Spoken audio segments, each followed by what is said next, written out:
Welcome to special focus. సహజీవన వివాదం, ఒకే కుటుంబంలో ముగ్గురి హత్య. తూర్పు బెంగళూరులోని కేఆర్పురం వీధి సిగేహళ్లిలో ఘటన. అలాగే సాయి గ్రీన్ అపార్ట్మెంట్ లో దారుణ హత్యలు. తల్లిదండ్రులు చెల్లిని హత్య చేసినట్లు పెద్ద కుమార్తెపై ఆరోపణలు. ఇటు ప్రియుడు కెన్నెత్ తో కలిసి నేరానికి పాల్పడ్డట్లు పోలీసులు అనుమానిస్తున్నారు. అలాగే కేసు నమోదు చేసి దర్యాప్తు కూడా ప్రారంభించారు పోలీసులు. అసలు ఈ కెన్నెత్ ఎవరు, శ్వేత ఏం చేసింది తెలుసుకుందాం. ఎవరు మృతులు, ఎవరు నిందితులు? మృతులు అంటే శ్వేత తల్లిదండ్రులు, సొంత చెల్లి. శ్వేత తల్లిదండ్రులు సోమసుందర్, ముత్తులక్ష్మి, సుప్రియ. శ్వేత పెద్ద కుమార్తె, కెన్నెత్ శ్వేత ప్రియుడు. అసలు హత్య ఎలా జరిగింది, ఎలా పథకం వేశారు, ఎందుకు చేశారు, అవి ఇప్పుడు మాట్లాడదాం. అసలు వివాదానికి కారణం ఏంటి ఇప్పుడు తెలుసుకుందాం. శ్వేత ప్రియుడు కెన్నెత్ తో సహజీవనం చేస్తుంది. దీనికి కుటుంబ సభ్యులు తీవ్రంగా వ్యతిరేకించారు.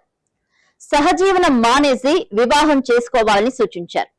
ఇంటికి రావాలని చెప్పి ఇటు తల్లిదండ్రులు, చెల్లి కూడా ప్రాధేయపడ్డారు.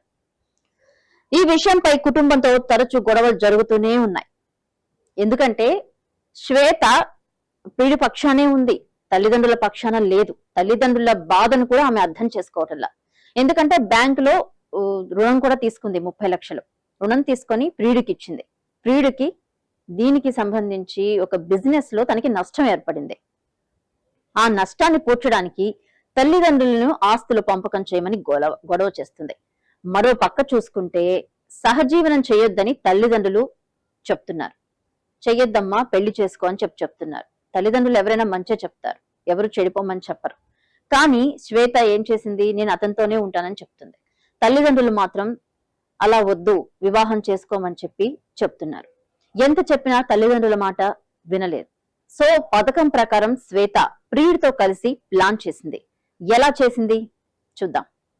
ఇటు కెన్నెత్ వ్యాపారంలో 30 లక్షల నష్టం వచ్చినట్లు సమాచారం. ఇంతకు ముందు నేను చెప్పాను కదా, వివిధ రకాల బిజినెస్లు చేశాడు, నష్టపోయాడు. అలాగే ఆస్తిలో తనకు వాటా ఇవ్వాలని శ్వేత డిమాండ్ చేసింది. చాలా సార్లు ఫ్యామిలీతో గొడవ పడింది. ఆమె బయట వేరే ఉంటుందన్నమాట, సహజీవనం చేస్తుంది కెన్నెత్ తో. అలాగే కుటుంబ సభ్యులు అందుకు నిరాకరించినట్లుగా కూడా సమాచారం. కుటుంబ సభ్యులు ఇంకా పెళ్లి కాలేదు, ఎవరినో నమ్మింది, సహజీవనం చేస్తుంది, కూతురు తప్పుదారిపోతుంది, సరైన మార్గంలో పెట్టాలి, ఇది తల్లిదండ్రుల ఆలోచన. దీంతో కుటుంబ విభేదాలు మరింత తీవ్రంగా మారాయి. ఇది హత్యకు కారణాల్లో ఒకటిగా పోలీసులు అనుమానిస్తున్నారు. పలు రకాలుగా అనుమానిస్తున్నారు. అంటే ఇటు ఆస్తిలో వాటా ఇవ్వకపోవడం ఒకటి, ఇంకొకటి సహజీవనం వద్దని చెప్పి తల్లిదండ్రి చెప్పడం ఒకటి. సహజీవనం చెయ్యొద్దమ్మా, పెళ్లి చేసుకో అని చెప్పారు.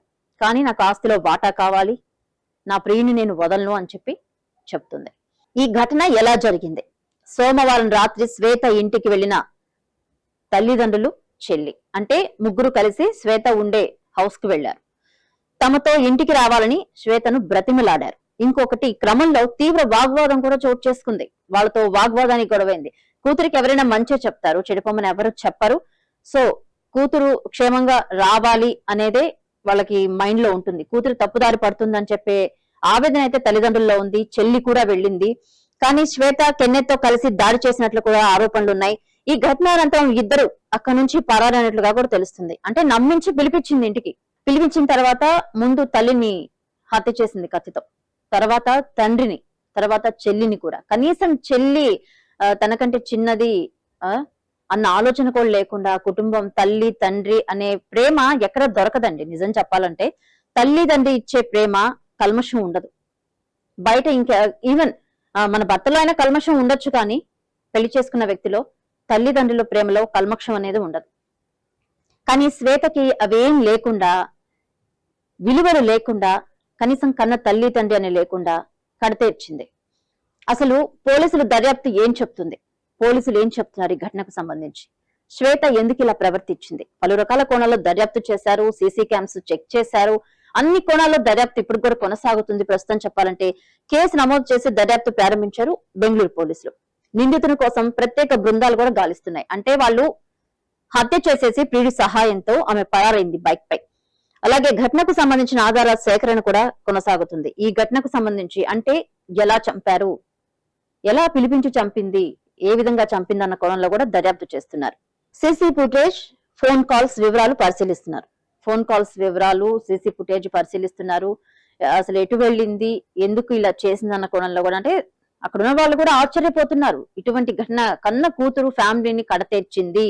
అసలు సభ్య సమాజానికి ఏం తీసుకెళ్తున్నారు? భార్యని భర్త చంపడం, ప్రియురాలు పెళ్లి కాకముందే ప్రియుని చంపడం, ఒక కుటుంబానికి కడుపు కోత మిగిల్చడం, దీన్ని అసలు ఎలా చూడాలి? సమాజానికి ఏమిస్తున్నారు యువత మైండ్ ఏ విధంగా తయారవుతుంది? క్రిమినల్ మైండ్ గా తయారవుతుంది. తల్లిదండ్రులు ఎవరు చెడిపోయేలాగా పిల్లల్ని పెంచరు, కానీ క్రిమినల్ మైండ్ గా తయారవుతున్నాయి. అవి ఎందుకు, ఎలా తయారవుతున్నారు అంటే సినిమాలు చూస్తూ అవుతున్నారా, లేకపోతే సీరియల్స్ చూసి అవుతున్నారా, లేకపోతే చుట్టుపక్కల పరిసర ప్రాంతాలను బట్టి అవుతున్నారా? కాలేజీకి వెళ్తున్నారు, స్కూల్కి వెళ్తున్నారు, అక్కడ ఏం చెప్తున్నారు, నేర్పిస్తున్నారు టీచర్స్? అందరూ మంచిగానే చెప్తారు, కానీ చెడిపోమని ఎవరు చెప్పరు. కానీ ఇలా ఇంత క్షణికావేశానికి లోనై ఎందుకు హతమారుస్తున్నారు? చిన్న చిన్న విషయాలకి గొడవపడి తల్లి తండ్రిని, ఇటు చెల్లిని, అటు భార్య భర్తని, పిల్లల్ని ఎందుకు ఇట్లా కడతేరుస్తున్నారు? సమాజానికి అసలు ఏం వెళ్తుంది మెసేజ్ అనేది కూడా తెలియటల్లా. ఎవరిని నమ్మాలో ఎవరిని నమ్మకూడదో తెలియని పరిస్థితి ఏర్పడింది.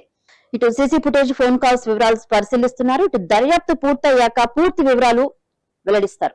పోలీసులు కూడా ఇప్పుడు పలు కారణాల్లో సంబంధించి పలు కోణాల్లో దర్యాప్తు చేస్తున్నారు.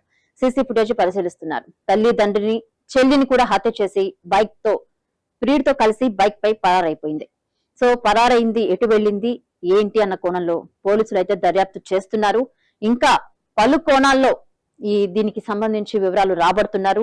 ఆ వివరాలు పూర్తిగా వచ్చాక వెల్లడిస్తామని చెప్పి అధికారులు కూడా చెప్తున్నారు. సో ఈ దర్యాప్తు ఎలా ఉండబోతుంది, ఎటువంటి సంచలన విషయాలు బయటకు వస్తాయనేది చూడాలి. ఇది వాటి special focus. Keep watching CVR.